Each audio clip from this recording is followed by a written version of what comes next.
আসসালামু আলাইকুম। ওয়ালাইকুম আসসালাম। কে বলছেন? এই তো ভাই প্রিয়া বলতেছি। প্রিয়া, কেমন আছেন আপনি? ভালো আছেন প্রিয়া? ভালো আছি ভাই, আপনি ভালো আছেন?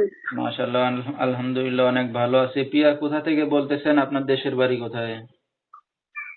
ভাইয়া দেশের বাড়ি হচ্ছে টাঙ্গাইল, আচ্ছা। থাকি সিলেটে। কে কে আছে আপনার ফ্যামিলিতে প্রিয়া? আছে, নানা নানির কাছে থাকি। সৎ মা আছে, বাবা আছে। দেশের বাড়িতে এখানে জ্বালা যন্ত্রণা কষ্ট পেতাম, এখন মনে করো নানা নানির এখানে থাকি। এই নানা নানি আছে, এখানে থাকি। তো প্রিয়া, কি করেন এখন আপনি বর্তমানে? আমি বর্তমানে এখন সেলাই মেশিন এর কাজ করি। পরের বাসায় পরের মেশিন, সেলাই মেশিন এর কাজ। তো প্রিয়ার বিয়ে শাদী হয়েছে? না ভাইয়া, বিয়ে শাদী হয়েছে না। বিয়ে শাদী হলে কি আর প্রতিবেদনের সামনে যেতাম। আচ্ছা, ঠিক আছে। তো দর্শক, শুনতে থাকুন আজকে প্রিয়ার জীবনের গল্পগুলো। ধৈর্য সহকারে ফুল ভিডিওটি দেখলে মোবাইল নাম্বার পেয়ে যাবেন, সরাসরি যোগাযোগ করতে পারবেন প্রিয়ার সাথে। তো প্রিয়া, আপনার আপন নিজের মা কোথায়? আমার নিজের মা নাই, মারা গেছে। আচ্ছা আচ্ছা, দুঃখের বিষয়। তো আপনার নিজের আর কোনো ভাই বোন আছে না আপনি একাই? না, ভাই বোন নাই তো। গেলে মনে করো কোন নানানের কাছ থেকে আমি একাই। আচ্ছা। প্রিয়া, লেখাপড়া শিখতে পারছেন? লেখাপড়া ঠিক পর্যন্ত পড়েছি। আচ্ছা, বেশি করতে পারেন নাই না? না, নানা নানির কাছেও আছি, অনেক কষ্টের মাঝেই আছি। নানা নানিরা পালতে হয়, বৃদ্ধ মানুষদের কষ্টের ভিতরে আছে বলে আমি মিডিয়ার সামনে গেছি। আচ্ছা আচ্ছা। তো প্রিয়া, আপনার বাবার সাথে কোনো যোগাযোগ আছে? খোঁজ খবর নাই তিনি? মা বাবার সাথে খোঁজ খবর নাই কোন। আচ্ছা আচ্ছা। তো প্রিয়া, এই যে আপনার বিয়ে শাদী হয় না, একটা অবিবাহিত মেয়ে অনলাইন মিডিয়ার সামনে আসেন কি উদ্দেশ্য করে? এই তো ভাইয়া বিয়ে শাদীর জন্য ভালো মনের মানুষ পাইলে বিয়ে শাদী করবো।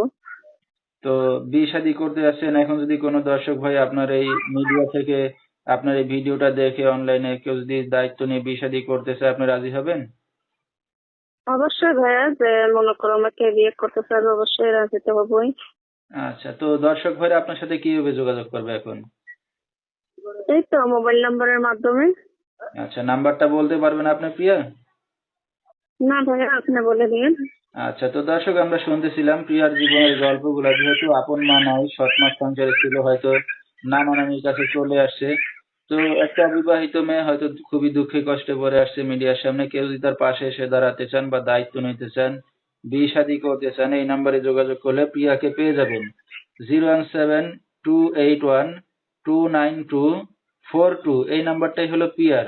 তো প্রিয়া, আপনি এখন বিয়ে শাদী করতে যাচ্ছেন, তো আপনার নিজের একার মতামত না আপনার নানা নানির মতামত বা আপনার বাবার মতামত আছে? আমার নিজে থেকে। আচ্ছা, তো আপনি আপনি একা এখন বিয়ে শাদী করতে যাচ্ছেন, আপনার গার্জিয়ান তো আপনার নানা নানি আছে, আপনার বাবা আছে, তো ওনাদের না জানাই করলে সমস্যা না? না, কোনো সমস্যা না। আচ্ছা, ঠিক আছে। তো রাত বেরাত্রে অনেক দর্শক আপনাকে ফোন দেবে, রাতে কি একাই ঘুমান না নানা নানির সাথেই ঘুমান? না, একাই ঘুমাই। আচ্ছা, তাহলে তো কোনো সমস্যা হবে না, না? জি না। আচ্ছা, আমরা অনুষ্ঠানের একবারেই শেষ পর্যায়ে, কিছু বলার আছে আপনারা? না ভাই, আর বলার কিছু নাই। আচ্ছা, তো দর্শক, বিস্তারিত জানতে সরাসরি ফোন করবেন, ভিডিওর স্ক্রিনে নাম্বারটা পেয়ে যাবেন। আজকের